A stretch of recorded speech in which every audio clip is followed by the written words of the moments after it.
At the heart of every Animal Crossing game is, of course, the town you call home.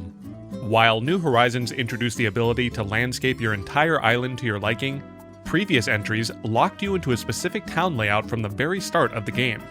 Given how important your town is to the gameplay loop of Animal Crossing, and since you could never change it, dedicated players often reset over and over until they got a layout that they liked.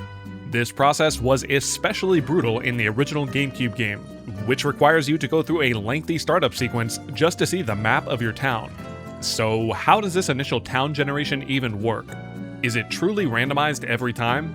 Is there some way to control or tailor your own town layout? Let's take a closer look at the town generation of the original game.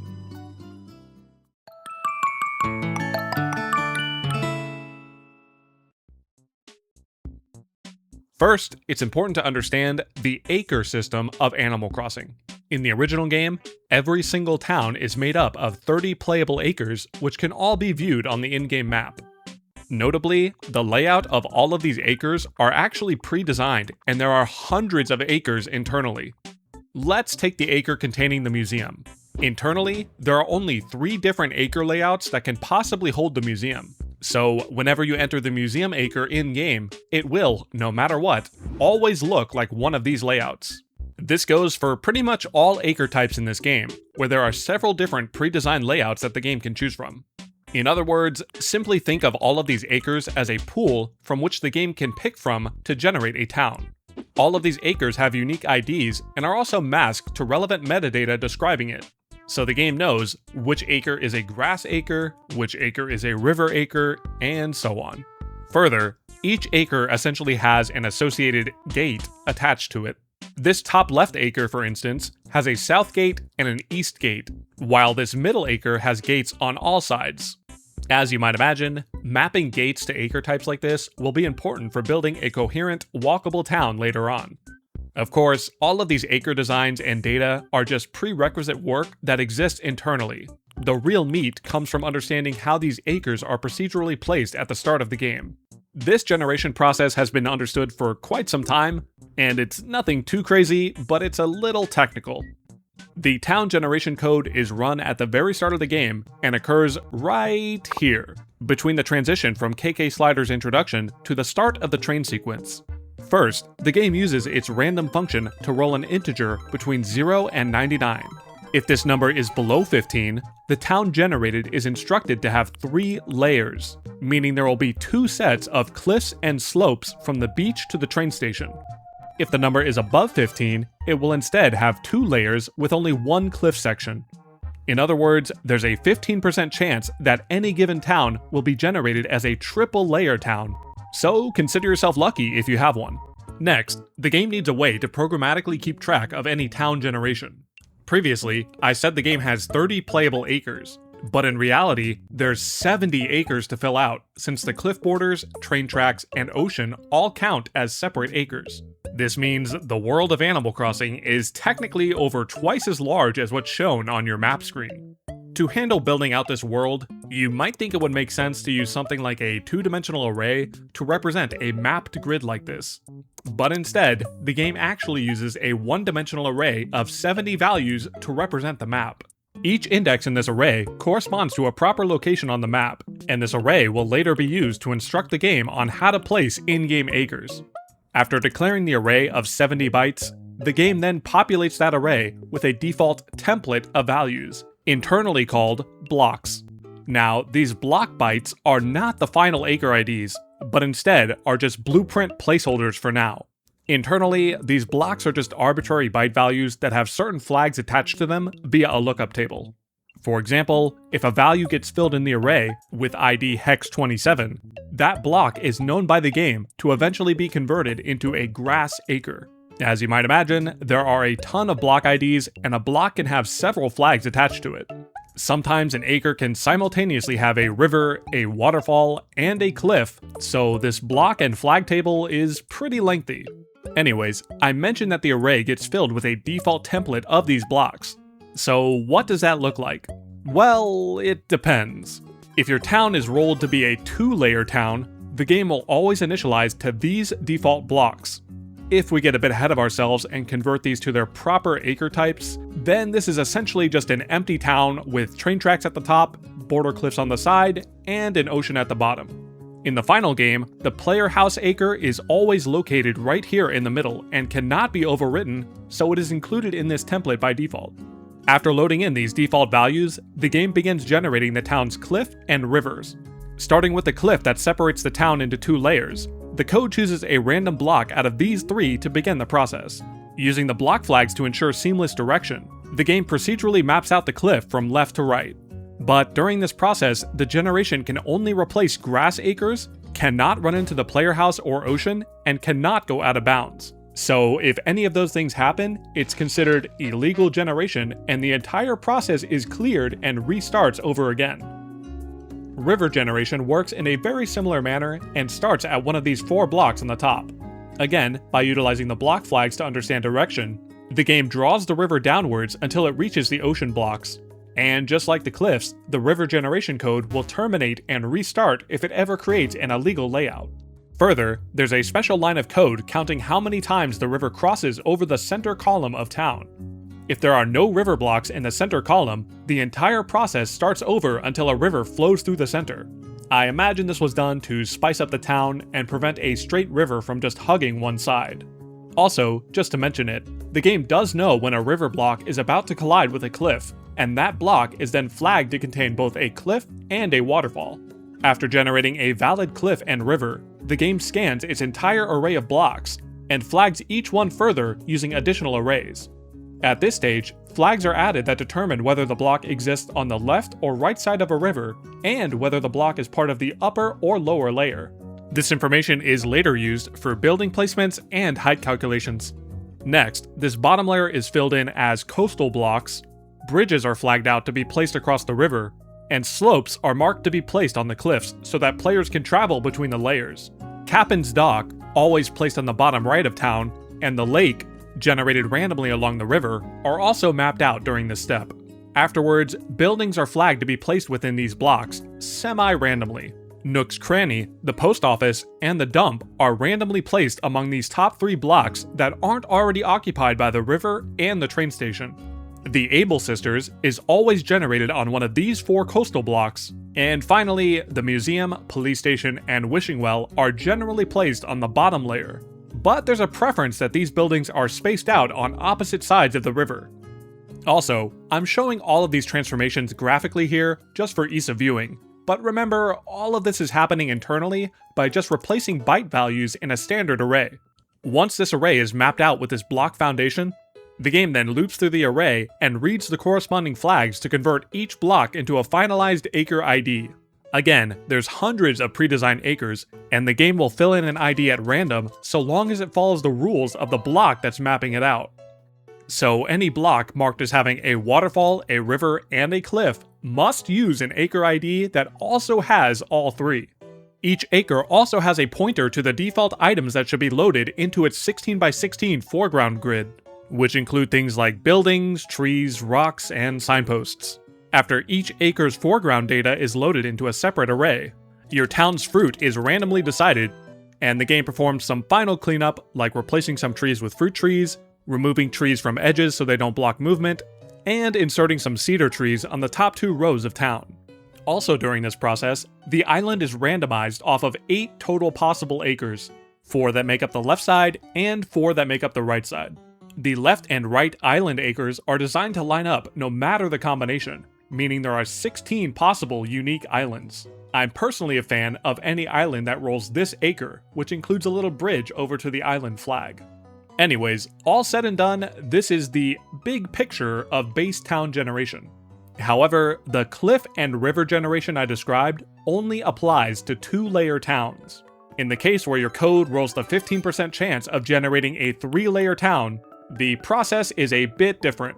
Instead of using a blank template and generating rivers and cliffs off of that, the game instead defaults to one of 10 templates that already have the cliffs and rivers mapped out. However, some of these templates are actually identical, meaning there are only 8 unique 3-layer town templates. Still, take a look at a couple 3-layer towns that were generated by the final game. Notice anything about them? Well, take away the slopes in the buildings, and you'll note that this town is actually just a mirrored version of this one. In fact, out of the 8 unique 3-layer town templates, 4 of them are just mirrored versions of another. Now, building locations, the lake acre, and the slopes are still randomized in 3-layer towns. But in general, there's less variety compared to the 2-layer towns due to the lack of cliff and river generation. Now, several times already, you've heard me say, randomized randomly. But what exactly is random? How does Animal Crossing randomly decide something? If you have any knowledge about programming or gaming, you're likely aware of the term random number generator, or RNG, where computers perform mathematical transformations to a starting seed value to achieve randomness. Animal Crossing is no different, and it does use a starting seed to generate your town, except, of course, you can't actually set it yourself. Instead, your starting seed is captured off your GameCube's internal tick counter, which starts ticking up the moment you turn on your GameCube. This means, theoretically, if you knew what your GameCube's exact tick counter was at the moment it's captured by the game, you could retrace the code and know exactly what town is going to be generated. With this knowledge, you might think this could be abusable by doing something like idling on the title screen until the tick counter reaches an ideal value, and then mash through the intro sequence to start town generation on the perfect tick so you know what town you're going to get. But let me bring everyone back down to earth. Timing town generation off a specific tick value is physically impossible on vanilla hardware. The GameCube's tick counter is a hardware-based time register, and each tick is precise to the nanosecond. That means that even if you button press with frame-perfect precision, the slight variance in the disk turning speed, the loading times, or input delay out of your control will throw off your tick value and starting seed no matter what. So, unfortunately, for now, it's impossible to control the game's starting town generation, which is a pain that speedrunners know all too well, as they often spend hours resetting for an ideal town just to start a run. Anyways, with the starting seed captured, how does the game use it to determine randomness? Well, this all happens within a function called fqrand. The function looks like this, and it is a beautiful rendition of a standard linear congruential generator. We're getting a bit technical here, but this function is actually pretty cool. If we convert the hexadecimal, you can see that this function takes a starting seed value, multiplies it by about 1.6 million, and then adds over 1 billion to it. This may seem arbitrary, but these numbers are very deliberate constants derived by American computer scientist Donald Knuth. In fact, the book Numerical Recipes in C, first published in 1988, shows the exact RNG function used by Animal Crossing. The book explains a trick that by multiplying and adding by such large numbers, the result will wrap or overflow when contained in an unsigned 32-bit integer. This wrapping is useful because it both contains the number and cycles it for free as part of the language. To contain this number even further into something usable with logic, the book converts it to a floating point number between 0 and 1, which is done via a clever bit shift trick that requires no dividing. If you don't understand why this is done, try to imagine using the result of this function without containing it further.